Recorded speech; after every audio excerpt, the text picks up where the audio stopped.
Alors nous allons effectivement passer une heure ensemble sur ce premier thème, thème fort riche effectivement s'il en est, et je vais me permettre de faire un petit clin d'œil. Je n'ai pas beaucoup parlé de moi, mais il se trouve que j'ai failli être un professionnel de la santé, mais plutôt du côté animal, et sachez qu'en médecine vétérinaire aujourd'hui, les problématiques que vous manipulez sont aussi rencontrées avec l'allongement de la vie, avec l'amélioration de la qualité de vie et de la prise en charge de nos animaux de compagnie, mais il se trouve aussi que la perte d'audition est très concomitante à celle que l'on peut rencontrer dans la population humaine. Voilà, alors vous l'avez compris, j'ai un peu dérivé, je continue à faire beaucoup de presse, à faire des conseils en communication, et de temps à autre aussi être dans les couloirs de l'Assemblée nationale pour une mission d'attaché parlementaire. Alors, voilà, le problème du handicap, le problème de la prise en charge et de cette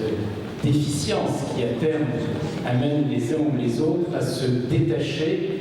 Il se trouve qu'il suffit de regarder autour de soi, souvent dans son cercle familial, pour savoir à quel point, et vous qui êtes professionnel, vous savez bien mieux que moi, cette rupture peut être importante et majeure, et à quel point elle peut enfermer un membre de votre famille dans une sphère qui le coupera de la totalité de ses relations, voire de son milieu antérieur. Alors sur cette première table, nous allons aborder un sujet central. S'il est une question que j'ai appris un petit peu à comprendre lors de la préparation de ce débat, elle porte sur un acronyme, le RAC, le reste à charge. Je dois dire que pendant ces quelques jours, j'avais l'impression de manipuler à nouveau des équations paramétriques à plusieurs inconnus, tellement les acronymes, les initiales, etc. Le RAC est, je crois, le sujet central, effectivement, de la problématique de la prise en charge des personnes ayant une déficience auditive. Alors, nous allons nous organiser de la sorte. Pendant quelques minutes, chacun des intervenants va pouvoir se présenter. Puis ensuite, j'aimerais que la parole soit très libre, de manière à pouvoir débattre sur cette notion de la prise en charge par le régime général et des éventuelles modifications attendues, vous l'aurez compris, par la profession de ce fameux RAC de la part des pouvoirs publics et des décisions qu'ils seraient éventuellement amenés à prendre. La conférence de presse tout à l'heure le soulignait. Et puis, à la fin aux alentours de 45 à 50 minutes de ce débat, nous vous passerons la parole de manière à pouvoir interpeller les différents intervenants qui sont ici à cette table, ou du moins devant les deux petites tables. Je vais vous présenter chacun de ces intervenants. Monsieur Godino, vous le connaissez tous, président de l'UNSAF. Monsieur Kulmi-Samantha est lui le délégué général du CINAM. Nous reviendrons, pour ceux qui ne connaissaient pas comme moi, chacune de ces organisations sur leur mission, sur leurs objectifs. Monsieur André Tanti est lui vice-président en charge des dispositifs médicaux au comité économique des produits de santé. C'est un petit peu lui qui, en quelque sorte, fait l'office de représentation, nous le verrons certainement, difficile et pas aisé dans la manipulation du sujet des pouvoirs publics. Et puis enfin, Dominique Dufournet, qui lui est vice-président de l'Union des associations de personnes malentendantes et devenues sourdes. Et d'ailleurs, je vais commencer, si vous me le permettez, par Monsieur Dufournet. Monsieur, si vous nous entendez là aujourd'hui, c'est bien parce que la salle est équipée d'un appareillage et parce que cet appareillage-là, me disiez-vous au téléphone, ne tombe pas sous le sens, notamment lorsque l'on se fait équiper. Si vous pouvez dialoguer avec nous aujourd'hui, c'est parce que cet équipement présent dans cette salle, on ne le rencontre pas dans l'ensemble de l'espace public. Alors effectivement, c'est quelque chose qui est bien connu des audioprothésistes, qu'on appelle la position T. Et donc l'UNSAF a installé une boucle magnétique. Et moi, si je n'avais pas la boucle magnétique là, effectivement, j'aurais du mal à suivre parce que ça résonne beaucoup. Et là, j'ai le son qui m'arrive directement dans les appareils, même si j'ai un petit problème, il faut que je me recule pour bien l'entendre. Ça, puisqu'on parle du reste à charge, moi je vais commencer par ça, si je peux me le permettre. 30 secondes, parce que nous y reviendrons, voilà. Mais allez-y, 30 secondes. Vous le savez tous, l'activation de la position T, c'est gratuit. Alors pourquoi ne pas la mettre systématiquement? parce que vraiment, ça apporte énormément. Moi, je m'en sers pour regarder la télé, pour le téléphone, etc. Donc, faites tester la boucle magnétique à vos patients, et franchement, c'est quelque chose qui marche très bien et qui coûte pas cher. Un paradoxe à souligner que j'ai retenu de votre part, dans les taxis londoniens, semble-t-il, il n'y a aucune difficulté de communication, puisque les taxis de la capitale outre-Manche sont équipés de ce type d'appareil. Et ça annule la difficulté de communication. Président Godinot, vous êtes la puissance invitante, en quelque sorte, de cette table ronde, de ce congrès. C'est vous qui avez déterminé ce sujet. Quelques mots rapides sur les objectifs et les missions du syndicat que vous représentez aujourd'hui. Je pense que c'est un des objectifs qui sont communs à la profession, aux 3000 audioprothésistes. Je crois qu'il y avait une conférence de presse juste avant sur des résultats inédits qui montrent que le taux d'équipement en France est bien moins mauvais que ce qu'on aurait pu craindre à cause de ce reste à charge, puisqu'on est à près de 75% du taux d'équipement anglais, qui est parmi les meilleurs du monde. On a aussi un taux de satisfaction en France qui est très bon, qui est parmi les meilleurs d'Europe, peut-être le meilleur d'Europe. Donc il semblerait que grâce aux produits de plus en plus efficaces que nous avons à notre disposition, le travail est bien fait par la profession globalement. Donc maintenant, il y a un vrai problème qui touche quand même un certain nombre de personnes. C'est en effet ce problème de reste à charge. Vous l'avez souligné, hein, Monsieur Tantier est très courageux, puisque c'est vrai que c'est un rôle difficile, il est tout seul en plus. Mais on est là pour dialoguer, pour discuter, pour mettre en avant les éléments de plus en plus connus sur le fait que, comme beaucoup de choses en santé, parfois une dépense précoce, notamment en appareillage, pour ce qui nous préoccupe aujourd'hui, évite des dépenses beaucoup plus lourdes plus tard, on pourra en parler plus tard. Nous y reviendrons, et je dois dire que vous avez la volonté absolue d'essayer de sortir de ces deux tables rondes avec des pistes et des perspectives de réflexion, voire d'action. D'ailleurs, sur votre syndicat, vous vous positionnez aussi en interlocuteur des pouvoirs publics, et pas avec une volonté d'en découdre, mais plutôt de construire ensemble et de faire du vivre ensemble en faveur des patients. Tout à fait, c'est vrai, c'est bien de le souligner. Avec les autres syndicats, on a donc Culmi Samantar qui est à cette table ronde qui représente le syndicat d'audition mutualiste. On a Éric Misaguet qui est président du Collège national d'audioprothèse, qui est l'organe déontologique qui va être présent dans la prochaine table ronde. Et enfin Guillaume Flao qui est président du syndicat national des entreprises de l'audition, qui est également à la prochaine table ronde. Donc c'est également à souligner, et je pense que c'est un élément que M. Tanti ne manquera pas de relever. On a une profession qui est quand même très regroupée dans ses objectifs, et c'est une difficulté de moins. Il y en a d'autres, mais c'est une difficulté de moins. C'est des objectifs qui sont quand même qui parcourent l'ensemble de la profession, et donc ça c'est très important. Et ce que vous soulignez là m'amène aussi à rappeler que la prise en charge auditive, c'est aussi un parcours de santé, un parcours de soins, et l'association de compétences, dont celle des médecins spécialisés, mais aussi vos différents adhérents et les professionnels de l'audioprothèse. Alors, Monsieur Culmi Samantar, vous êtes délégué général d'une autre structure qui, elle, fédère des professionnels qui sont plutôt des professionnels d'importance moyenne ou avec des statuts qui sont d'ailleurs différents de ceux des indépendants.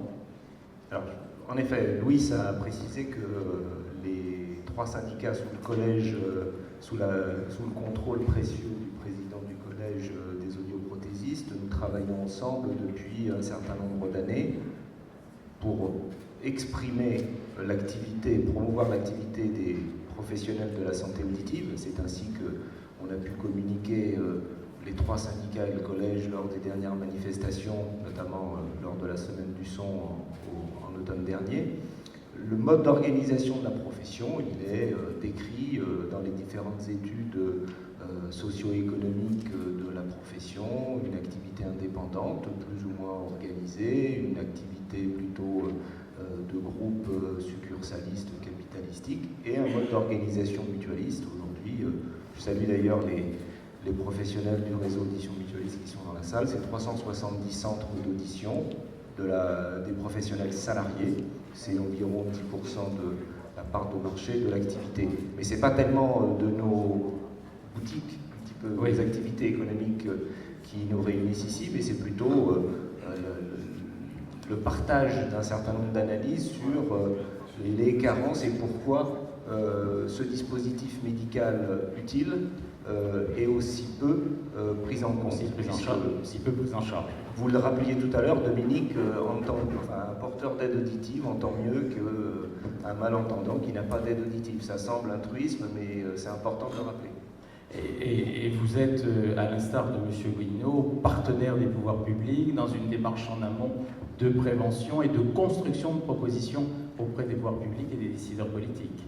Alors, notre organisation économique, nous sommes en gros les filiales de fait des organismes mutualistes et de la mutualité française, et donc bien évidemment notre rôle, notre ADN fait que nous sommes par essence partenaires des pouvoirs publics. Assurance maladie obligatoire, là où elle a un rôle majeur. On est appelé de plus en plus à tort organismes complémentaires, puisque dans certains secteurs, et notre profession l'illustre, même si le niveau de prise en charge n'est pas aussi important qu'il pourrait être, mais en tout cas, c'est plus que complémentaire, c'est plutôt un acteur associé, et on verra dans cette table ronde, et certainement dans la seconde, où nos amis et collègues du Cinéa et Collège, mais également des OCAM représentés, montreront comment, en travaillant ensemble, en partenariat gagnant, le porteur, le client, le patient est au centre de tout, les professionnels et les financeurs, quels qu'ils soient. Donc en tout cas, c'est ensemble que l'on gagne, pas les uns contre les autres. Monsieur Dufournet, vous aviez eu le privilège d'introduire cette première table ronde. Quelques mots sur votre association. Que représente-t-elle aujourd'hui? Qui regroupez-vous? Et j'ai été très sensible à un point lorsque nous nous sommes entretenus préalablement, c'est aussi la grande différence d'âge. On voit bien que dans les études, la population impactée est, j'allais dire, de facto celle qui est vieillissante, mais vous avez beaucoup insisté aussi sur la prise en charge auprès de jeunes adultes, voire d'enfants, parce que la déficience auditive n'est pas réservée à la fin de vie. Alors, je représente effectivement le BUCODES. Donc le BUCODES, c'est le Bureau de coordination des personnes devenues sourdes. C'est un bureau qui existe depuis plus de 40 ans, qui fédère les associations de personnes devenues sourdes en France. En gros, c'est 42 associations ou sections d'associations qui sont présentes dans les 21 régions de France. On a une revue qui s'appelle 6 millions de malentendants et un site sur lequel que je vous invite à consulter, sur lequel on met des études régulièrement et des informations. Alors, quand on a parlé effectivement au téléphone, on a parlé un peu de ce dont on a parlé à la conférence de presse, donc sur la prévalence de la perte auditive. Alors, c'est une question qui est très compliquée, parce que pour savoir quelle est exactement la prévalence, il faudrait faire un audiogramme à l'ensemble de la population, ou une population représentative, ce qui bien sûr n'est pas possible. Alors, on pose des questions. On dit, est-ce que vous êtes malentendant? Alors là, effectivement, il y a des réponses peu nombreuses. Et puis si on pose une batterie de questions en demandant, est-ce que vous avez des difficultés à entendre au restaurant? Est-ce que vous avez des difficultés au téléphone, à la télévision? On se rend compte que le taux est beaucoup plus important. Alors, on nous a donné tout à l'heure une prévalence de 9 et quelques pourcents. L'étude de l'adresse, qui est parue en août dernier, donne une prévalence plus importante avec un concept un peu technique, qui sont les limitations fonctionnelles auditives, et on arrive à une prévalence autour de 15%. Mais dedans, il y a des limitations fonctionnelles auditives qu'on appelle légères, dans lesquelles on va retrouver par exemple des troubles de l'audition tels que des acouphènes sans perte auditive associée. Voilà. Après, donc, il y a 4 catégories, donc légères, moyennes, graves et très graves ou complètes. Et effectivement, lorsque l'on regarde les tableaux en effectif, non pas par tranche d'âge, mais en effectif, on se rend compte que le gros des personnes malentendantes, en termes d'effectifs, il est situé entre 50 et 75 ans. Alors qu'on a une vision des personnes malentendantes, ils ont plus de 80. Non, le gros des effectifs, il est situé entre 50 et 75, avec des débuts de perte auditive chez les personnes autour de la quarantaine, donc des personnes qui sont actives Et je retiens des premiers résultats de Rotrac que, effectivement, en termes de difficultés, les gens qui sont en activité, qui sont malentendants, ont de grosses difficultés. Je vois M. Godino qui acquiesce et qui parfois n'est pas tout à fait d'accord avec les chiffres, et notamment les populations cibles. J'ai l'impression. Oui, on peut faire on a eu accès aux données de la sécurité sociale, du SNIRAM, et donc on a eu la dépense. Donc là, c'était plus des estimations, et donc là, on a les chiffres, et la concentration, elle est quand même toujours chez les plus âgés, puisque 75% de la dépense est chez les plus de 65 ans, et 54% chez les plus de 75 ans. Donc les plus de 75 ans, à eux tout seuls, sont majoritaires, et c'est des données publiques, hein, c'est des données publiques. Hein. Donc, même si bien évidemment, à partir de 50 ans, il y a une augmentation de l'apparition des signes auditifs, et puis après, ces problèmes de remboursement influent aussi. Il y a aussi des gens qui vont mettre 7 ans, je crois que c'est les données qui sont souvent citées, 7 ans, 8 ans, entre les premiers symptômes et le passage. Donc c'est clair que probablement que s'il n'y avait pas ces freins économiques forts, on aurait en effet des gens qui s'appelleraient plus entre 50 et 75 ans. Mais la situation à date d'aujourd'hui, c'est quand même une hyper concentration contre les gens, si vous me passez l'expression, n'en peuvent plus, ils attendent, et après ils vont s'apparier un peu trop tard en effet. Mais vous soulignez un point avant justement que nous n'abordions la partie pouvoir public avec cette question centrale. Et quelles sont les raisons, vous en tant que praticien, pour lesquelles les personnes reculent l'appareillage ou ne s'en rendent pas compte, ne veulent pas l'admettre? Est-ce qu'il y a aussi une forme de déni par ailleurs? C'est-à-dire on se refuse à accepter que nous diminuons en termes de capacité auditive. Bon, il est clair qu'on a quasiment que des professionnels dans la salle, mais il faut quand même tous les jours se mettre à la place des gens qui viennent nous voir. Ce n'est pas un signe hyper réjouissant d'entendre mal, et c'est le lien social qui est coupé. Des études dont on a pu me parler montrent que d'un point de vue un peu inconscient, c'est lié à la mort, c'est lié à une perte totale. Donc ça veut dire que c'est évident que ce ne sera jamais demain une mode de mettre des appareils auditifs. Donc c'est d'ailleurs rassurant que ça ne devienne pas une mode, et que c'est très important aussi de le savoir. Personne ne vient s'équiper par plaisir. On ne met pas des appareils auditifs quand on n'a pas de problème, et même de problème avéré. Donc c'est vrai que c'est psychologiquement délicat, mais il est vrai aussi que le rôle de l'ORL est important.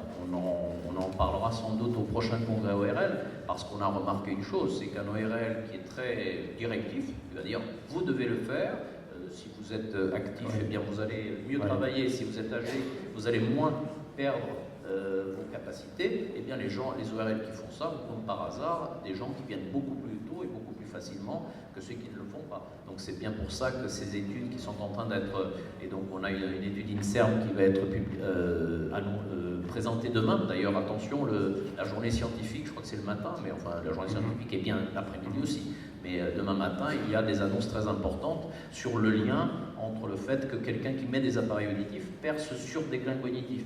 Donc c'est évident que c'est l'INSERM en plus qui fait cette étude, c'est public, hein, donc ce n'est pas du tout quelque chose qui est piloté par qui que ce soit, sur une étude de cohorte PACWID, qui est une étude de cohorte qui dure depuis plus de 30 ans et qui est très connue, qui a déjà sorti beaucoup de résultats. Donc c'est évident que ces éléments-là, s'ils sont présentés au public, au grand public, et puis au personnel médical, je pense que ces freins psychologiques peuvent être amenés à baisser aussi, et c'est tout l'intérêt de notre système de santé, puisque si ces gens-là s'équipent tôt, eh bien ils perdent moins de leur capacité. Et vous touchez le point majeur, effectivement. Nous nous retournons vers André Tanti, qui a accepté avec beaucoup de courtoisie d'être présent aujourd'hui et de représenter en quelque sorte les pouvoirs publics. Mais Monsieur le Vice-président, avant d'entrer sur le fond de ce dossier, pourriez-vous présenter les missions, les objectifs, le rôle aujourd'hui du Comité économique des produits de santé, et particulièrement la section dont vous êtes en charge? Pardon. Oui, bonjour. Je n'ai pas d'annonce, et je le dis d'entrée de jeu, à faire dans ce domaine. Et si je suis là, c'est principalement parce que avec les deux syndicats qui sont à ma droite et à ma gauche autour de cette table ronde. Nous sommes en partenariat depuis plus de 3 ans aujourd'hui, et je dirais que dans le cadre de ce partenariat qui existe et que nous avons avec un très grand nombre enfin quasiment tous les syndicats représentatifs, en particulier de toutes les professions de prothésistes qui existent au titre de la liste des produits et prestations remboursables. Nous avons ce partenariat, nous avons un dialogue qui existe, et j'estime qu'il est important et qu'à partir du moment où j'avais été invité, je n'ai pas refusé de venir pour débattre, mais surtout aussi pour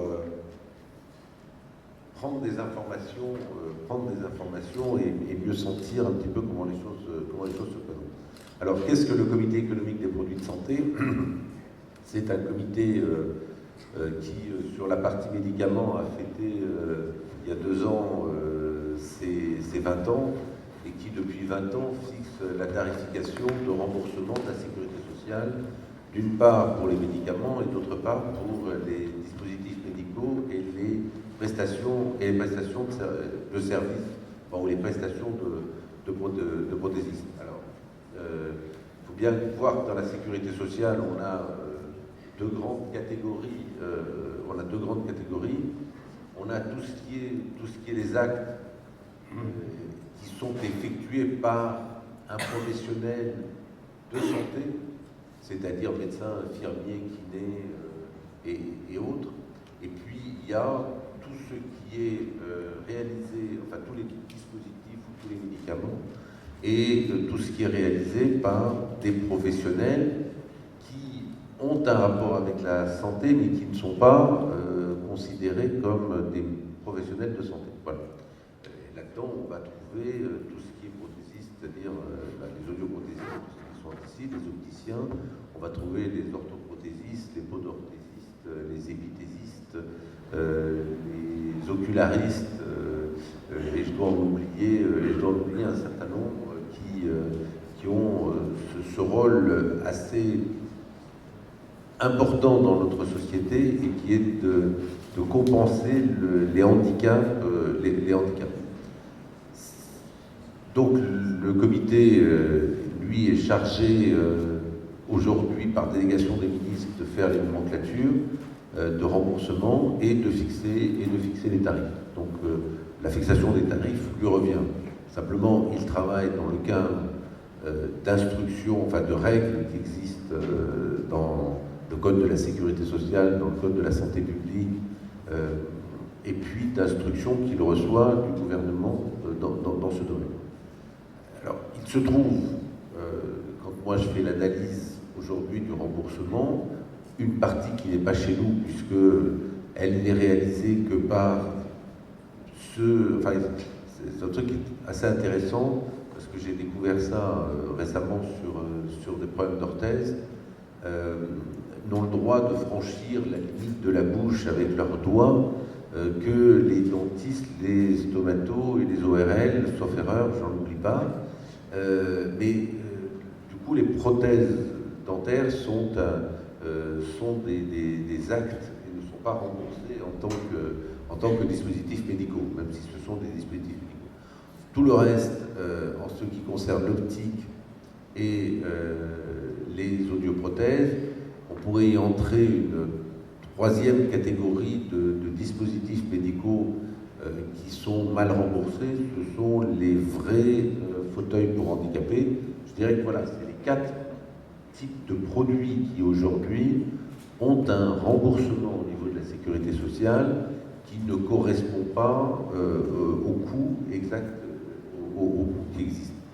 Si on prend le cas de l'optique, l'intervention de la sécurité sociale est en moyenne de 3 à 4%. Sur les audioprothèses, on est en dessous de 15%, chose qui est entre 12 et 15%. L'intervention de la sécurité sociale, avec une partie qui est tout à fait particulière, et qui est les gens qui relèvent de la CNU et de la CMUC, pour lesquels des dispositions ont été prises récemment et qui permettent un meilleur remboursement des personnes qui sont très nécessiteuses. Voilà. Donc on a ce système tel qu'il existe aujourd'hui. Pardon, nous reviendrons tout à l'heure effectivement sur les différentes classes, sur la nomenclature, mais Monsieur Godinot, face à ces besoins, parce que la population des gens qui pourraient recourir ou qui ont un besoin en termes d'aide auditive est importante, j'ai cru comprendre que, en quelque sorte, et je l'assume, vous étiez un peu les parents pauvres, c'est-à-dire Moi, je m'interroge en me disant comment se fait-il qu'à l'instant T, on ne puisse pas se projeter à quelques années plus loin pour se dire qu'une prise en charge aujourd'hui plus importante par le régime général permettrait à moyen et long terme de diminuer d'autres dépenses de santé par le déclin cognitif que vous soulignez et bien d'autres aspects. C'est-à-dire que l'investissement d'aujourd'hui serait une réduction de dépenses pour demain. C'est un des leviers, me semble-t-il, non ? Monsieur Tanti vous dirait, la dépense est aujourd'hui et les économies sont peut-être demain. Je pense. Je me demande s'il ne me l'a pas déjà dit. Rassurez-vous, il me l'a dit au téléphone. Je crois qu'il me l'a déjà dit, d'ailleurs. Il me l'a dit au téléphone. Donc, c'est très délicat pour monsieur Tanti et pour les pouvoirs publics parce que tous les jours, ou pas loin, dans son bureau, il y a quelqu'un qui vient de dire ce langage. Tenez le micro un tout petit peu plus proche de la... Personne ne vient dire rembourser ça, mais ça ne sert à rien. Donc c'est évident que tous les jours, il y a quantité de choses plus importantes les unes que les autres qui sont proposées à M. Tanti et à d'autres secteurs, à la Caisse nationale, au niveau des médicaments, etc. Mais je crois que malgré tout, et c'est des débats qu'on a pu avoir avec d'autres cabinets aussi, parce que c'est vrai qu'il y a une double tutelle, hein, il y a une tutelle santé et une tutelle économie, ministère de l'économie, au comité économique. Malgré tout, il y a quand même des questions qu'on se pose. Quand on voit par exemple, et tout est important, je ne suis pas en train de dire qu'il faut faire d'audioprothèse à la place d'eux, mais tout est important. Mais quand on voit par exemple qu'il y a cette nouvelle vaccination contre le papillovirus chez les jeunes filles de 12 ou 13 ans, c'est quelque chose qui a été immédiatement très bien remboursé, avec raison, ça va éviter des cancers dans 20, dans 30 ans, des drames abominables. Hein. C'est une dépense qui est, je crois que j'avais lu quelque chose comme 200 millions d'euros. Mais la question ne s'est pas posée.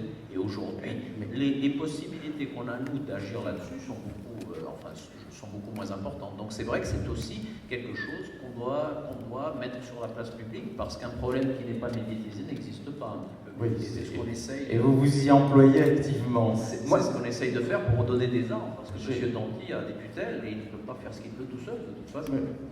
Moi j'ai une question, M. Tanti, peut-être un peu à la limite de la provoque, parce que je suis le Véotienne service, mais lorsque l'on voit la population cible, il se trouve que par ailleurs, je suis aussi très proche des directeurs d'EHPAD, et j'entends souvent mon ami Pascal Chanvert, président de l'association ADEPA, qui est l'association qui représente la majorité des directeurs d'EHPAD.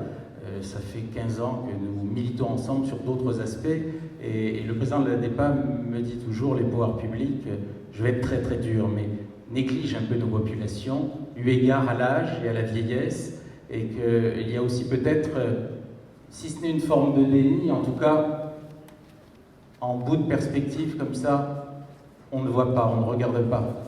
Est-ce que ça serait politiquement pas tout à fait satisfaisant que de s'intéresser à cette population vieillissante et qui nécessite ce type d'équipement? Ce qu'a dit juste avant M. Godinot, c'est le fait qu'aujourd'hui, les pertes auditives, en fait, grosso modo, on commence à avoir des pertes auditives comme on a de la presbytie. Il y en a qui ont la chance de passer au travers. 50 ans, à peu près. Oui, enfin, je veux dire, on commence à avoir ce type de perte auditive et on le voit parce qu'il y a des personnes qui vont vous dire « Attendez, j'entends pas bien, vous pouvez pas parler un tout petit peu plus fort, je n'entends pas bien » ou vous voyez qu'elles peuvent décrocher. Il y a une différence qui existe aujourd'hui, c'est entre la vue et l'audition. Quelle est cette différence? Ce sont deux sens extrêmement... Le problème, c'est qu'il y a un moment où vous ne lisez plus, oui. Vous n'arrivez plus à lire. Et en revanche, sur l'audition, on a toujours l'impression qu'on comprend. hein, et on compense. Et donc, je crois qu'on a mal pris en compte cette pathologie. Oui.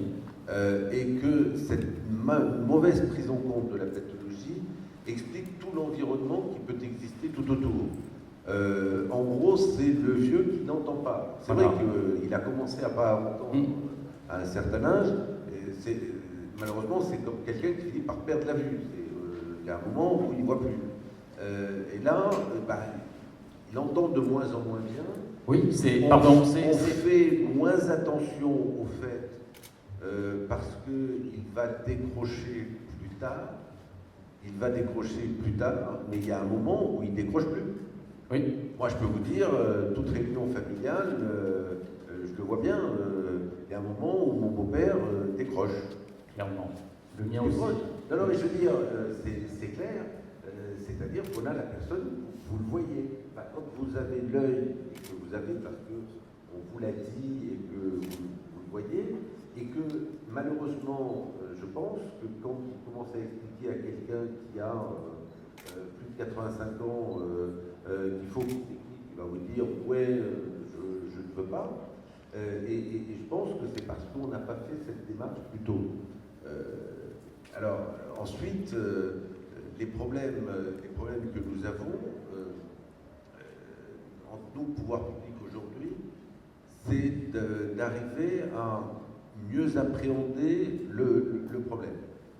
Je me souviens quand même des discussions qui ont progressé parce que moi je suis dans mes fonctions depuis 2009 et je crois que M. Godinho a fait partie des premières personnes, il était à l'époque vice-président de son syndicat, il n'avait pas encore fusionné et tout ça à l'époque, donc je le connais depuis pas mal d'années. Je veux dire, aujourd'hui, on a des pas qui ont été faits par les syndicats en direction de ce que demandaient les pouvoirs publics. C'est-à-dire qu'on ait une meilleure visibilité de la prestation et une meilleure prise et une meilleure définition de la prestation qui doit être apportée et du fait que l'idéal, c'est que le patient, quand il entre dans la boutique, il sache combien ça va lui coûter. Voilà. On est dans un système aujourd'hui où il peut y avoir une réticence aujourd'hui du patient parce qu'il a entendu dire que quelque part ça a coûté beaucoup plus cher que le devis, mais il y avait tel truc qui n'était pas prévu, etc., et qui n'a pas. Si on veut aujourd'hui améliorer la prise en charge, il faut qu'il y ait une visibilité pour le patient de ce que ça va lui coûter. Mais ça, pardon, ça l'est déjà au travers du devis éclairé et qui, en principe, le patient, Monsieur Samantha, le patient le sait dès lors qu'il franchit la porte d'un de vos magasins. Alors, je voudrais d'abord rebondir sur ce que dit M. Tanti sur deux aspects. D'abord, rôle et prestations de l'audioprothésiste et une distinction et tordre le cou une bonne fois pour toutes sur l'amalgame qui est fait sur presbytie et presbyacousie. J'ai la chance de pouvoir travailler dans le secteur de l'optique et on a vu perdre le monopole des opticiens au bénéfice des pharmaciens qui vendent des loupes. La presbytie est simplement corrigée par des loupes grossissantes, c'est une simple addition. Une presbyacousie n'est pas commune d'une personne à une autre. Et donc on rentre bien dans une déficience bien spécifique d'une personne à une autre qu'une simple amplification de son, vous voyez où je veux revenir, ne permet pas de corriger. Et donc, là vous faites référence au... Je ne veux pas faire étouffer mon ami Louis parce qu'on a encore besoin de... Oui, là il s'étrangle. Non, mais il est tout à fait d'accord avec moi. Un médecin et donc c'est une mesure qui ne coûte pas cher et je profite de la présence de M. Tanti à ma droite pour dire il y a un arrêté ministériel incompréhensible par la profession de reconnaître un caractère de dispositif médical à quelque chose qui ne l'est pas. Donc je sais que mes amis de l'UNSAF et du CINEA sont en procès avec cette société, je ne veux donc pas lui faire de la publicité. Et si d'aventure une autre instance devait s'ouvrir, le CINAM, bien évidemment, s'associerait à cette démarche judiciaire ou de recours gracieux auprès des pouvoirs publics, puisqu'il ne faut pas minorer l'aspect diplomatique pour régler ce genre de problème. Et donc, en effet, M. Tanti a raison, on s'adresse à des professionnels. Le devis normalisé, je préfère qu'on utilise les termes qui existent, puisqu'on a une avalanche d'amendements qui ne servent à rien, qui réinventent... Vous parlez du débat parlementaire actuel sur la loi de santé.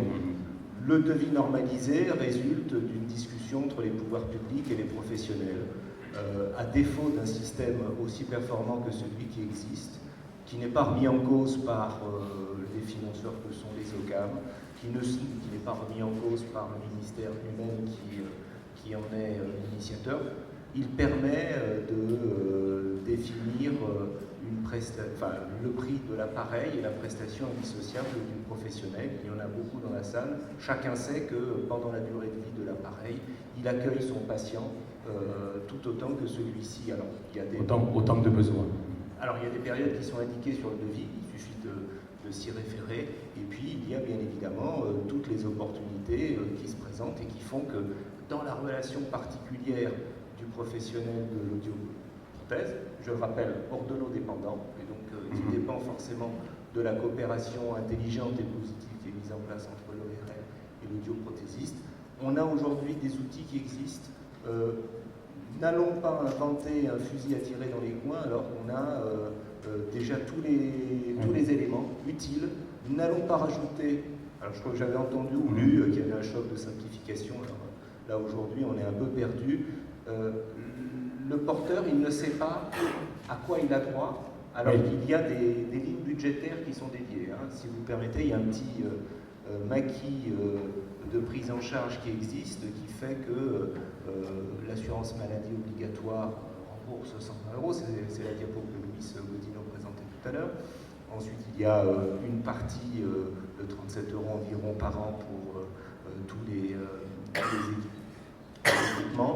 Il y a d'autres guichets financiers qui peuvent être disponibles pour les porteurs d'aide auditive, que ce soit la prestation de compensation du handicap, d'autres fonds d'action sociale, les bénéficiaires de la CNUC, les bénéficiaires de l'aide à la complémentaire santé, le panier de l'accord national interprofessionnel, plein de bénéficiaires qui sont définis par la loi, dont le taux d'utilisation n'est pas porté à son maximum. Et donc ça fait des lignes budgétaires inscrites non employées. Donc si on avait une baguette magique, une première proposition qui ne coûte pas cher, voilà, c'est toujours d'utiliser ces lignes en réserve. Peut-être de travailler avec les professionnels, avec l'assurance maladie obligatoire, les complémentaires et les syndicats professionnels, à ce qu'il y ait une meilleure organisation de ces lignes pour qu'elles puissent déjà servir. N'allons pas créer de l'impôt supplémentaire et n'allons pas trouver une mesure, je brise une flèche en faveur de nos mandantes que sont les complémentaires et particulièrement les mutuelles, n'allons pas créer une taxe nouvelle sur les OCAM qui aurait comme conséquence d'augmenter le prix des contrats complémentaires. Des cotisations. Aujourd'hui, il y a ce maquis qui mérite d'être un petit peu débroussaillé. D'être exploré, peut-être un peu débroussaillé, de manière à utiliser ces réserves. Monsieur Dufournet. Oui. Oui, je vais revenir sur la problématique du reste à charge, en fait, qui était la question du jour. Et oui. Il y a quelque chose d'intéressant, d'abord, c'est qu'on est tous d'accord sur le constat. J'en veux pour preuve l'interview donnée par la ministre de la Santé lors de la JNA, qui a dit que notre objectif est de garantir une meilleure prise en charge des audioprothèses en réduisant le reste à charge pour les patients. Je pense qu'on est tous d'accord sur ce constat.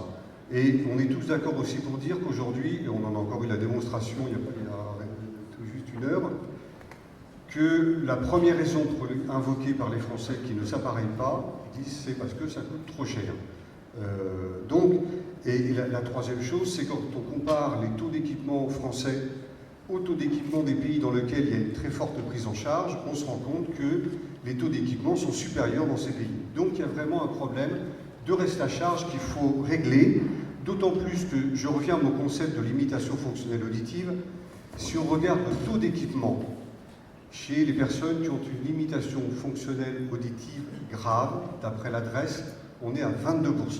Ça veut dire que chez les personnes qui ont une limitation fonctionnelle grave, il y a 4 personnes sur 5 qui ne sont pas appareillées. Chez les très graves et totales, c'est 2 personnes sur 3. Et ça, c'est insupportable. Et donc, il faut bouger. On est tous d'accord pour le faire, donc allons-y. Alors, qu'est-ce que ça veut dire concrètement?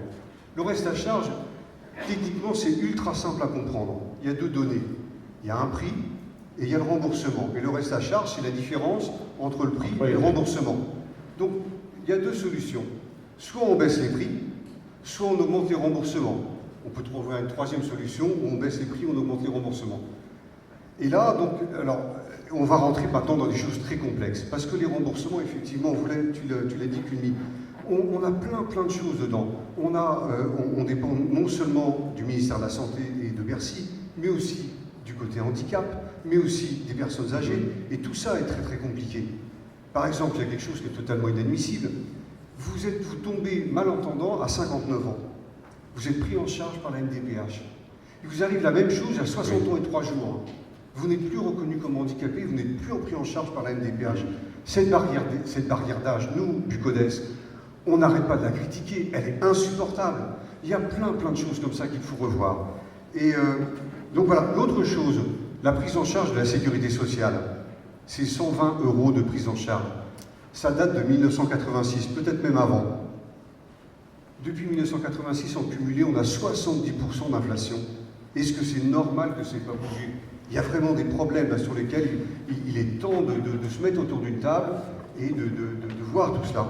Au niveau des mutuelles, c'est pareil.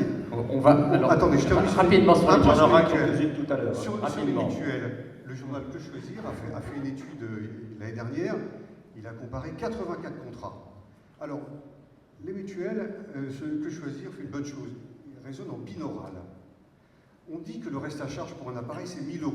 70% des gens en France sont équipés en binaural. Le reste à charge, c'est pas 1 000 €, c'est 2 000 €. C'est multiplié par 2. Et ça, je pense que ça, il faut bien s'imprégner de ça. Et je dirais même que c'est plus cher parce que quand on s'achète des appareils auditifs, on s'achète aussi des aides techniques. C'est indispensable. Vous le savez bien. Pardon. Donc, moi, on va demander pour les rapidement juste, alors. Je termine sur les mutuelles. Malheureusement, il y a sur les mutuelles, on a un écart. La mutuelle qui prend le moins en charge, c'est 243 € en binaural. Celle qui prend le mieux en charge, c'est 2200 dans ce qui a été étudié par Que Choisir. Donc là encore, effectivement, on a un problème d'inégalité entre les gens qui peuvent se payer des mutuelles haut de gamme et ceux qui ne peuvent pas. Nous y reviendrons lors de la seconde table ronde avec la diversité de la prise en charge des assurances complémentaires. Monsieur Godino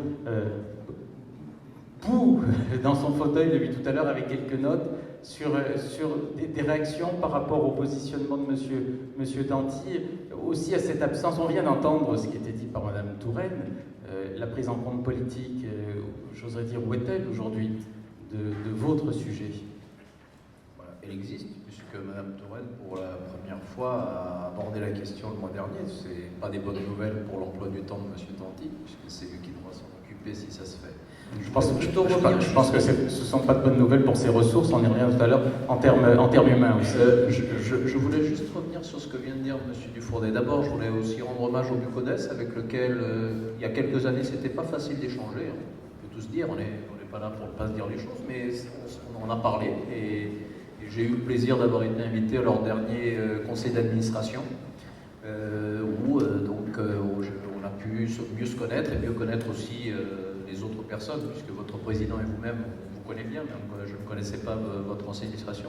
Donc je crois que c'est aussi important que les patients et les professionnels travaillent ensemble, parce que ce serait dommage qu'on ne se parle pas et qu'après il y ait des incompréhensions. Si on ouvre le dossier, s'il y a une volonté politique et si on dit à M. Danty d'ouvrir le dossier, le but c'est que la profession, mais aussi les patients, soient ensemble pour faire quelque chose de constructif qui aboutisse. Donc je voulais quand même le souligner. Et pour cela, vous avez déjà déposé quelques éléments de proposition sur le bureau de M. Danty. Oui, et clairement, il les a dans sa sacoche, j'oserais dire. Monsieur Danty a essayer de vous dire très gentiment qu'il faudra aussi qu'on réfléchisse à un prix qu'on proposera à tous les assurés ou à certains assurés. Tout ça n'est pas encore négocié, mais c'est vrai que je continue à penser, moi, que beaucoup de gens qui pourraient même faire l'effort financier eux-mêmes ne viennent pas parce qu'ils ne le savent pas. En effet, quand on ne sait pas, c'est déjà toujours trop cher parce que c'est pas quelque chose d'agréable, mais de se mettre d'accord, la profession tout ensemble. Le but, c'est que ce soit consensuel et que ce soit discuté sur un tarif d'accessibilité pour du bon matériel qui soit en dessous du prix moyen. Le prix moyen, c'est 1 500 € pour l'équipement d'une oreille avec le suivi qu'on connaît. Il faut qu'on soit en dessous. Et de dire aux gens, voilà, ce tarif-là, vous y avez droit. Si vous voulez mieux, si vous voulez le dernier appareil sorti qui se pilote par smartphone, celui qui se connecte par Bluetooth et je ne sais quoi, c'est votre droit, et ça, c'est vous qui choisissez. Mais d'avoir un premier étage, de créer un secteur 1. Avec les médecins, il y a secteur 1, secteur 2. Chez nous, il n'y a que le secteur 2. De créer un secteur 1, c'est à mon avis aussi essentiel pour décider. Monsieur Tanti et surtout les ministères avec lesquels il travaille à avancer. Donc c'est une idée que vous le savez, hein, quand vous m'avez élu, je portais déjà parce que je disais qu'on ne peut pas avancer autrement, on ne peut pas avoir une augmentation de remboursement sans avoir un barème. Et on est vraiment, tout ce qui est santé publique doit avoir un cap qui est fixé avec l'assurance maladie obligatoire. Bien évidemment, les ressources de l'assurance maladie obligatoire aujourd'hui ne permettront pas d'avoir un remboursement complet à l'anglaise ou même à l'allemande, mais c'est la condition sine qua non pour bouger le curseur. Parce que si on bouge le curseur, c'est aussi un signal extrêmement fort pour la population. Il y a encore un sondage qui est sorti cette semaine où les gens, 80% des gens, non, attendez, la majorité des Français veulent que la sécurité sociale couvre à 80% tout ce qui est essentiel pour la santé. Donc l'attachement à la sécurité sociale est très fort, et si on est capable de faire bouger même légèrement le tarif, ce tarif de 1986, ce sera extrêmement positif, même pour la psychologie des gens, et ça aidera aussi au travail avec les complémentaires. Parce que s'il y a ce premier tarif, eh bien, toutes les complémentaires auront déjà des éléments qui auront été mis en place. C'est d'ailleurs une discussion qui doit avoir lieu aussi avec elles. Hein. Pardon, M. Godino, ce que soulignait M. Dufournet, une baisse des prix, est-ce que ça n'est pas de tirer la qualité du matériel vers le bas? Est-ce que si on l'a fait avec les professionnels, non. Si on l'a fait sans les professionnels, c'est risqué, parce que c'est un métier et parce que nous pouvons essayer de définir un panier de soins. Olivier Véran, je le cite pour la deuxième fois, mais il était notre invité l'année dernière, donc le dit tous les jours. Si on n'est pas capable de fixer un panier de soins, c'est compliqué. Donc ce panier de soins, il doit être fixé avec les professionnels et de dire qu'est-ce qui est acceptable, qu'est-ce qui est possible, à quel coût, dans de bonnes conditions de qualité, parce que c'est vrai que des appareils non portés, c'est pas très utile. Hein. Donc des appareils non suivis, c'est pas très utile. À quelles conditions est-ce que la majorité de la profession, la quasi-totalité de la profession va adhérer? C'est ça le but, c'est que tout le monde adhère à cette solution, et on peut faire une proposition qui soit en dessous du prix moyen. Et sur les aspects de la nomenclature, vous souhaiteriez que celle-ci puisse évoluer, parce que là aussi, semble-t-il, non. On a déjà discuté un petit peu avec le CINAM. C'est vrai que nous avons été reçus il y a quelque temps par M. Tanti et M. Georgi, qui est le président du comité économique des produits de santé. C'est vrai que cette simplification de la nomenclature serait possible. Nous avons proposé pour la CMUC, la profession a proposé ensemble pour la CMUC un nouveau tarif avec une garantie 4 ans, avec une prise en charge tous les 4 ans. C'est des éléments qui peuvent aussi simplifier la nomenclature, enlever des lignes qui sont quasi obsolètes, où il y a des petits remboursements qui ne concernent pas grand-chose. Pour aller plus loin, mais ça, à mon avis, l'avenir de cette mesure serait plus long. Monsieur Dufournet a tout à fait raison de dire qu'il y a de l'inégalité sociale à tous les étages et que les bons connaisseurs du système se font bien rembourser. Certains se font même sur-rembourser en France des appareils auditifs. L'inspection générale des affaires sociales avait déjà pointé ce défaut du système, et il y aura vraiment un travail aussi de rassemblement d'un certain nombre d'aides. En fait, le remboursement de la surdité est faible et éparpillé. Donc c'est sûr que de le regrouper au niveau de l'assurance maladie obligatoire aurait du sens, mais c'est encore un travail un peu plus compliqué. Comment se fait-il que M. Véran, par ailleurs parlementaire, il était il est venu l'année précédente, il est aussi rapporteur du volet prévention de la loi santé, comment se fait-il que ce constat au niveau du politique ne se traduise pas plus par une prise d'effet, par une action, par une réflexion, j'allais dire presque une demande, voire une commande politique?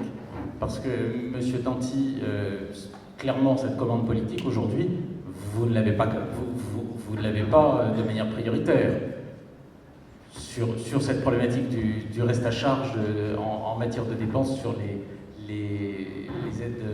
aides pour les déficiences visuelles. Ça ne fait pas partie des priorités politiques qu'on vous a assignées. La dernière instruction date du 2 avril 2013. Effectivement, nous avons une instruction générale qui est de réduire les restes à charge et qui est une instruction générale aussi qui est de fixer pour les patients un maximum de prix limite de vente. Et toutes les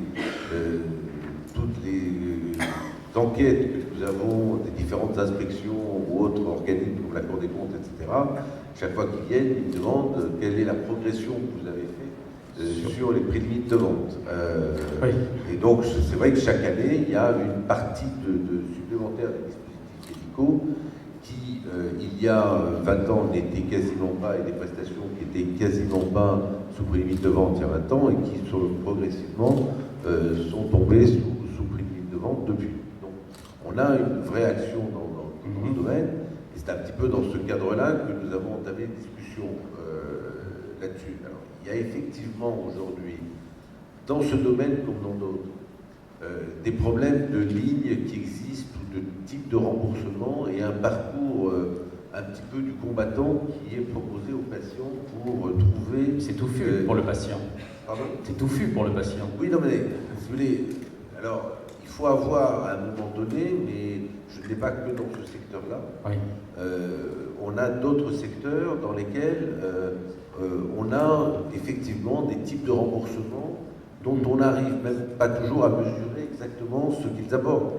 Parce que savoir aujourd'hui si vous savez, moi j'ai quelques problèmes. Oui. On va prendre un exemple. Savoir ce que remboursent les mutuelles dans certains domaines parce que le système, il est fait de telle sorte aujourd'hui que nous arrivons, depuis pas très longtemps, à avoir des données sur les remboursements de la part de la CNAM. Maintenant, on commence à avoir des choses à peu près précises de ce qui est remboursé par la CNAM, pas sur toutes les lignes, parce que malheureusement, toutes les lignes ne sont pas codées, enfin, on ne va pas rentrer dans le détail technique ici, mais on arrive à avoir des données de la CNAM. Dans certains secteurs, j'ai interrogé par exemple les mutuelles. J'aimerais savoir quelle est la part de remboursement que prennent les mutuelles. Parce que nous arrivons à connaître quel est le coût global de certaines prisons. Enfin, vous pourrez leur poser la question tout à l'heure. Mais la réponse, je la connais, c'est on ne peut pas. Donc, j'ai déjà fait le test d'interroger toute une série de mutuelles, parce que le système tel qu'il est fait aujourd'hui, il n'est pas... il n'aboutit pas à ce que les mutuelles savent ce qu'elles dépensent dans certains domaines. Donc on a un petit peu ce problème, parce qu'aujourd'hui, c'est vrai que lorsque l'on rassemble la totalité des financements, on serait capable de mieux donner une indication au niveau des patients, parce que comme je le disais tout à l'heure, il y a deux problèmes avec les patients, c'est combien ça va lui coûter. Et combien ça va me coûter à titre perso une fois que j'aurai ramassé tous les financements qui sont possibles. Ce qui devra sortir son portefeuille. Si vous lui expliquez qu'il a à faire énormément de dossiers, et comme on l'a dit, que l'idéal c'est qu'il s'équipe le plus tôt possible, parce qu'en plus il s'équipe tôt et moins le coût de son équipement est important. Donc on est dans cette situation qui est un peu une mauvaise spirale. Et il faut essayer de mettre la spirale dans le bon ordre. Alors ensuite, comme on l'a dit tout à l'heure, c'est une question de priorité. C'est une question de priorité parce qu'il faut être très très clair. Il faut savoir que la liste des produits et prestations remboursables, c'est 4000 lignes de remboursement. C'est 80 000 produits qui sont différents, les prestations qui sont différentes. C'est quelque chose d'assez compliqué aujourd'hui. Les moyens qui sont mis à notre disposition sont très faibles. Sont très limités. Ça se compte sur les doigts d'une main. Pardon, lorsque vous parlez de moyens, vous parlez de moyens humains. Pour l'étude de chacun de ces dossiers. Mais de la même manière, si vous voulez, on n'a pas non plus, parce qu'on entend beaucoup parler dans le domaine des audioprothèses de médico-économie, il n'y a pas aujourd'hui d'études qui seraient susceptibles d'être, ou de saisines qui existent aujourd'hui de la commission d'évaluation économique en santé publique de la Haute Autorité de Santé. Parce que cette commission qui a pris aujourd'hui son indépendance et qui est capable de mettre des avis, elle n'est pas saisie d'un sujet de ce type. Et on n'a pas forcément les études qui sont nécessaires. On n'a pas aujourd'hui les données qui seraient susceptibles d'attirer l'attention, d'appeler l'attention des pouvoirs publics sur la pertinence des propositions. Moi, je ne sais pas, parce que j'ai vu arriver dans les fonctions en question, quasiment, j'ai vu arriver deux gouvernements. À chaque fois, on a une prise de position initiale qui est une prise de position très importante dans ce domaine-là. Et puis, les personnes ne restent pas et le sujet se délite. Juste une réponse, parce que vous avez eu la gentillesse de me la faire téléphoniquement. Vous m'avez dit, j'ai quelques propositions, j'ai un dossier actuellement porté par les organisations qui sont autour de vous, et vous avez fixé, vous m'avez donné un agenda en me disant, matériellement, me permettez-vous quand même de le souligner, matériellement, ce calendrier, j'y suis contraint et je ne pourrai pas ouvrir ce dossier, sauf à avoir une commande politique prioritaire, je ne pourrai pas l'ouvrir avant un certain nombre de mois. C'était clairement votre positionnement, faute des moyens suffisants pour l'observer de manière plus fine. Vous savez, aujourd'hui, les priorités que l'on me donne, moi, c'est... l'audioprothèse, c'est un truc qui éventuellement un centre de coût. Donc les priorités qui me sont mises aujourd'hui, c'est quoi les secteurs dans lesquels on peut faire des économies, les plus grosses économies. Et donc on me demande de travailler principalement sur les sujets sur lesquels on fait des économies. Aujourd'hui, je travaille sur la perfusion et les pansements parce qu'il y a des dizaines de millions d'économies qui sont derrière. Voilà, on va être très clair. Voilà. Moi, je ne m'en cache pas parce que il faut que vis-à-vis de l'ensemble des professionnels, on est là. Il est clair qu'aujourd'hui, c'est un sujet qui mérite clairement l'attention s'en occupe. Fine des pouvoirs publics. Et je sais, moi, à peu près, et dans la mesure où mon mandat se termine en fin novembre, il serait reconduit. Je ne sais pas. D'abord, je n'ai pas pris de décision parce que je n'ai pas prendre de l'âge et ça, c'est moins facile de faire ce métier-là. Et deuxièmement, mais je sais que il y a peut-être une fenêtre qu'on va essayer d'utiliser. Et puis il est clair que il y a les priorités, c'est pas nous qui les déterminons. Voilà, clairement votre horizon n'est pas immédiat sur ce dossier. Monsieur Gaudinot, quelques réactions avant que nous allions vers la salle. Et je voudrais revenir sur la saisine de la Haute Autorité de Santé. J'avoue que, par exemple, les organisations professionnelles pourraient-elles saisir cette Haute Autorité pour essayer de faire en sorte que ce fonds de dossiers argumentaires scientifiques soit porté auprès des pouvoirs publics et des décideurs politiques? Écoutez, il y a une commission, ça dépend, la commission ne fait pas d'études. Elle ne fait pas d'études. Elle étudie des études. Et en plus, elle dit scientifiquement l'étude qui m'a été amenée est valable ou pas. Et les résultats de l'étude sont, je considère que les résultats de l'étude sont scientifiquement bons. Et de ce fait, je peux inviter les pouvoirs publics à regarder ce type d'études. Mais la commission, elle, ne les fait pas. pas elle qui fait les études. Et pour vous dire, l'importance de la dite commission, c'est qu'au sein de la haute autorité, de santé, la dite commission est présidée par le président de la haute autorité de santé. Monsieur Godino, quelques mots de conclusion peut-être?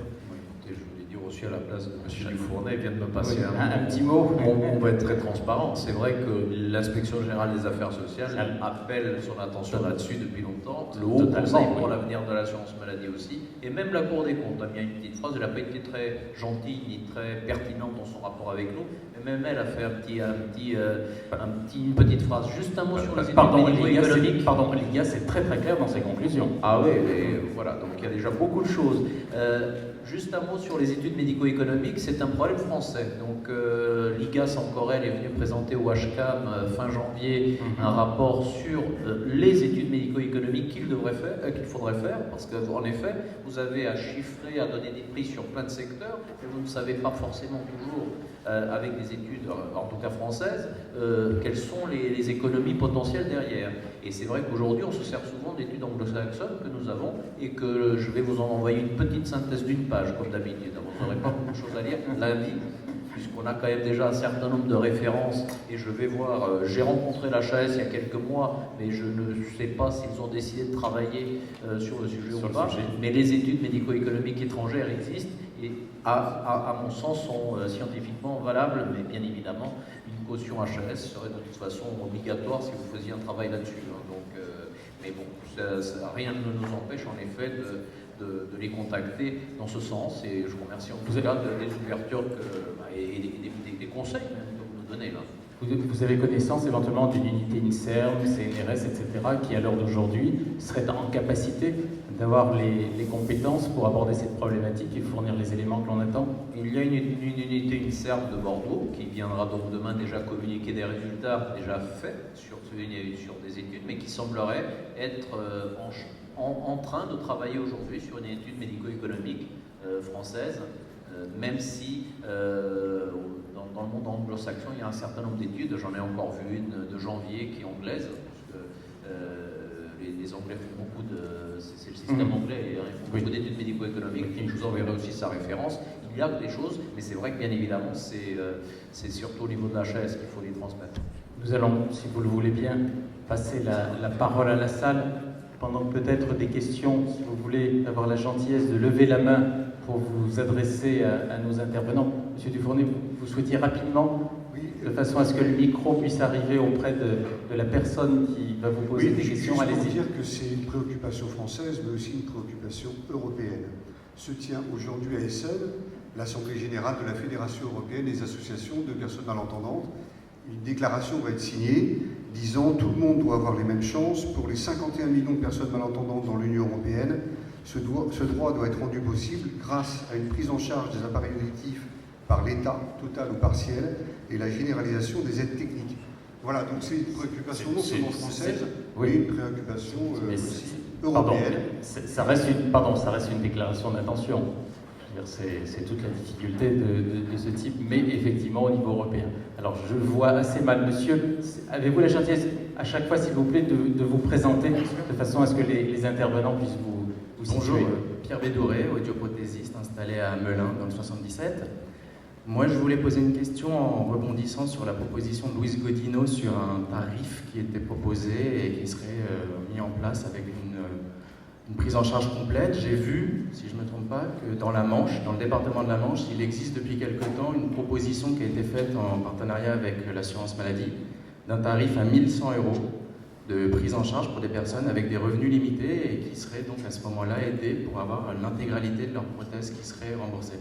Et avec une intervention de quelle institution? Le conseil, l'ex-conseil général, le conseil fondamentaux de la CPAM. Donc c'est un accord local qui a été demandé quand même par la CPAM. Donc on voit bien que le manque est tellement flagrant qu'il y a des initiatives locales, mais c'est une piste à suivre. C'est bien en effet un type de négociation comme celui-là, puisque dans la Manche, tous les gens qui ont des revenus inférieurs à 1000 € de mémoire vont pouvoir faire un dossier et obtenir une solution qui a été négociée avec les audioprothésistes, avec 4 ans de garantie, un matériel de classe D 8 canaux, les spécialistes apprécieront, etc. Donc voilà, donc c'est des choses qui commencent à être faites sur le terrain, bien évidemment. Ça ne remplace pas des mesures nationales. Monsieur Samantha, vous souhaitiez... Je pense en effet que pendant que les politiques, nos professions et l'audioprothèse également a fait irruption dans la loi consommation, sans concertation avec les professionnels de santé et sans concertation avec le ministère de la Santé. La loi dit Hamon. La loi dite Hamon, dite Macron, et certainement son successeur, loi plus tard, qui était avant la loi Lefebvre. Enfin voilà, donc voilà, ce qu'il faut bien... prendre en considération, c'est l'impact médiatique qu'a connu la profession au travers d'un prisme, voire d'un biais assez déformant, simplement sur des prix. Et ce que dit bien évidemment l'accord cadre dont M. Tanti, auquel faisait référence sur le prix limite de vente ou les prix limite de vente, il faut bien évidemment faire attention à ce que un prix limite de vente ne paupérise pas l'offre que l'on doit faire en fonction des modes de vie de nos patients.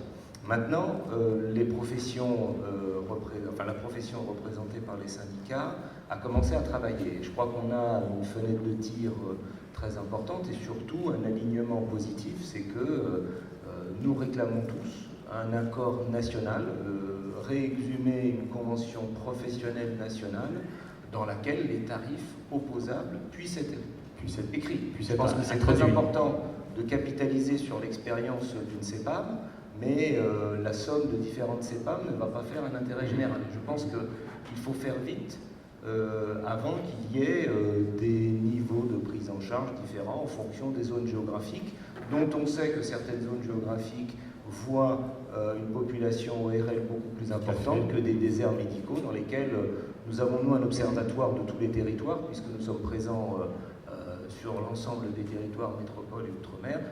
Nous manquons d'ORL dans ce pays, et donc il est très important de bien comprendre aussi qu'un accord national, c'est remettre les professionnels autour de la table. Donc un appel, je pense que mes collègues et amis des autres syndicats et du collège ne démentiront pas. Les conditions sont prêtes de notre côté pour qu'il y ait la réouverture. Nous sommes allés à la CNAM, elle nous a envoyé au CEPS.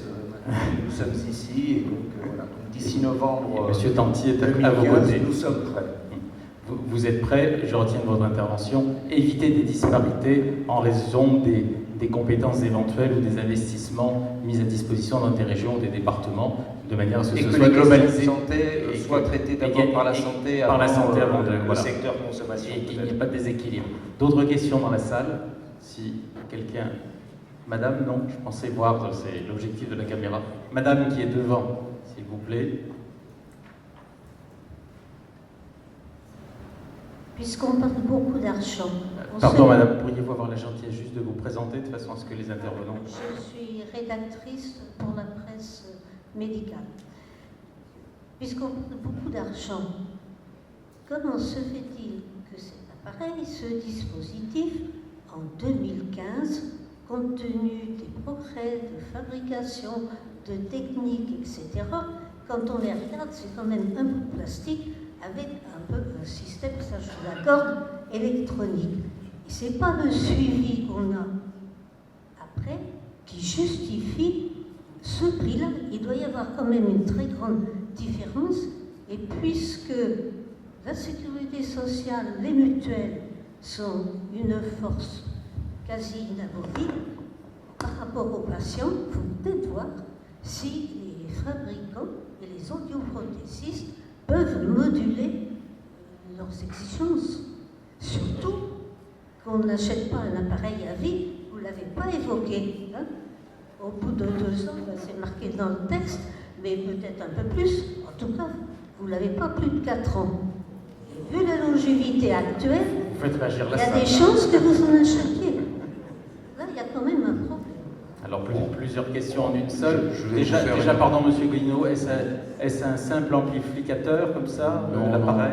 Ce n'est pas tout à fait un simple amplificateur, ça marche mieux aujourd'hui parce qu'il y a beaucoup de recherche et développement qui est mise en place par les fabricants qui sont là, qui exposent, donc ça veut dire que ce n'est pas du tout un objet standard. Le R&D coûte cher. Ensuite, c'est parce que le matériel a fait d'énormes progrès que les gens s'équipent plus aujourd'hui. Et ensuite, l'accompagnement humain moyen, c'est 12 à 15 heures, c'est un moyenne. Et si on descend en dessous, ça ne marche pas. Donc il y a même des études américaines qui ont étudié le taux de satisfaction en fonction de la durée du suivi. Et si la durée du suivi est faible, ça ne marche pas. Donc, mais on est là aussi pour faire des propositions de modération.